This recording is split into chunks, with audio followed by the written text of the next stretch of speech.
అందరికీ నమస్తే. ప్రాణాయామం సుఖజీవన సోపానాలు నెంబర్ 5 డాక్టర్ మంతెన సత్యనారాయణ రాజు గారు.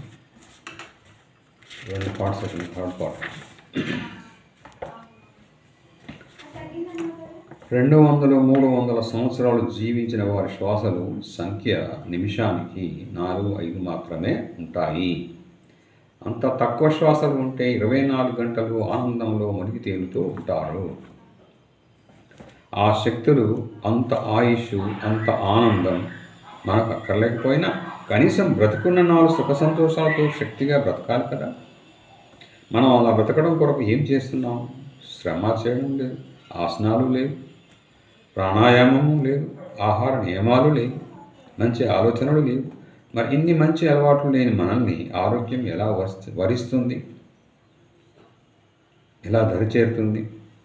ఆధ్యాత్మికత ఎందుకు వస్తుంది? శ్వాసలు ఎందుకు తగ్గుతాయి? ఆలోచించండి. మనలోనే మనకు సమాధానం దొరుకుతుంది. మనం చేసే ప్రతిదీ మన ఇబ్బందులకు కారణం అవుతున్నది. అందుచేత ఇక నుండైనా అలవాట్లను కొద్దిగా మార్చుకొని ఆలోచనలను మార్చుకొని ముందు శ్వాసలు తగ్గే ప్రయత్నం చేద్దాం. ఈ రోజు నుండి దీర్ఘశ్వాసలు తీసుకునే ప్రయత్నం ప్రారంభిద్దాం. ముందు శ్వాసలలో మార్పు వస్తే మనస్సులో మార్పు వస్తుంది. మనస్సులో మార్పు వస్తే ఆలోచనలలో మార్పు వస్తుంది. ఆలోచనలలో మార్పు వస్తే చేష్టలలో మార్పు వస్తుంది. చేష్టలలో మార్పు వస్తే ఆరోగ్యంలో మార్పు వస్తుంది. ఆరోగ్యంలో మార్పు వస్తే ఆనందం వస్తుంది. మానవ జన్మ అంటేనే ఆనందం. ఆ ఆనందం మన సొంతం చేసుకోవాలి.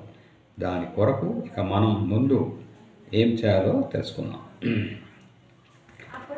శారీరక శ్రమ ఇంతకాలం చేయకుండా ఇప్పుడు చేద్దామంటే అది అవ్వదు. మనకు ఆ శ్రమ లేనందువల్ల వచ్చే నష్టాన్ని నివారించడానికి దీర్ఘ ప్రాణాయామం ఉంది. ఇక మనం రెక్కలు ఆడించి పనిచేయకపోయినప్పటికీ శ్వాసలను 10-15 నిమిషానికి ఉండేటట్లు దీర్ఘ ప్రాణాయామం ద్వారా సాధించవచ్చు. అలాంటి ప్రాణాయామ విధానాలను తెలుసుకొని ప్రతిరోజు ఇప్పటి వరకు వచ్చిన నష్టాన్ని పూర్తిగా పోగొట్టి రోజులో మనం కోల్పోతున్న 2016 లీటర్ల ప్రాణవాయువును మన శరీరానికి అందించే ప్రయత్నం చేద్దాం. దీర్ఘ ప్రాణాయామం ద్వారా దీర్ఘ శ్వాసలు త్వరగా రావాలంటే ప్రాణాయామంతో పాటు మంచి ఆహార నియమాలను కూడా తోడు చేసుకోవాలి. మన దీర్ఘ ప్రాణాయామం వల్ల ఎందుకు శ్వాసలు తగ్గుతాయి? శ్వాసలు పెరగడానికి గల కారణాలు ఏమిటి?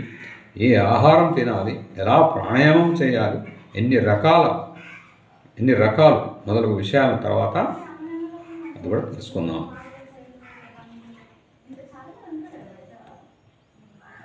తెలుసుకొని శ్రద్ధగా ఆచరించే ప్రయత్నం చేస్తే మనలో మంచి మార్పులు రావడానికి ఎంతో సమయం పట్టదు.